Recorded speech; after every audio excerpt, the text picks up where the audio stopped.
अस्सलाम वालेकुम बच्चों। ये देखो मेरे हाथ में क्या नजर आ रहा है। एक पेपर नजर आ रहा है। अब देखो इस पेपर को खोलने पर क्या नजर आता है। बीच में से एक लकीर नजर आ रही है। अगर हम इसको इस तरह से फोल्ड करेंगे तो ये बराबर बराबर एक दूसरे पर बराबर बैठ रहा है। यानी ये शक्ल जो है मुत्शाकुल है। अब ये पेपर देखो बच्चों, इसमें लकीर कहाँ खींची गई है, बराबर दरमियान या बीच में से नहीं है।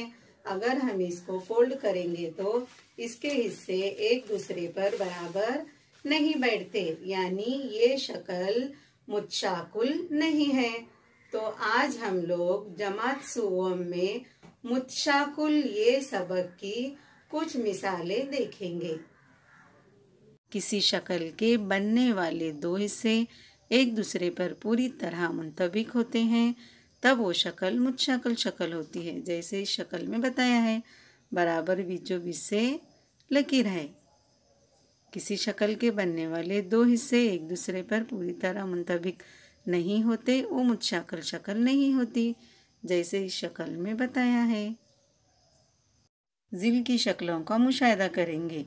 मुत्शाकुल नहीं है, मुत्शाकुल है, मुत्शाकुल नहीं है, मुत्शाकुल है, मुत्शाकुल है। ये देखने के लिए कि जिल की शक्लें मुत्शाकुल हैं, जिस जगह तय करना हो वहाँ खत खींचो। बराबर बीचों बीच से खत खींचना है। तय करो कि जिल की शक्लें खत के हवाले से मुत्शाकुल हैं या नहीं हैं। मुत्शाकुल हों तो शक्ल के नीचे चौकोन में सही निशान बनाओ और न हो तो गलत निशान बनाओ।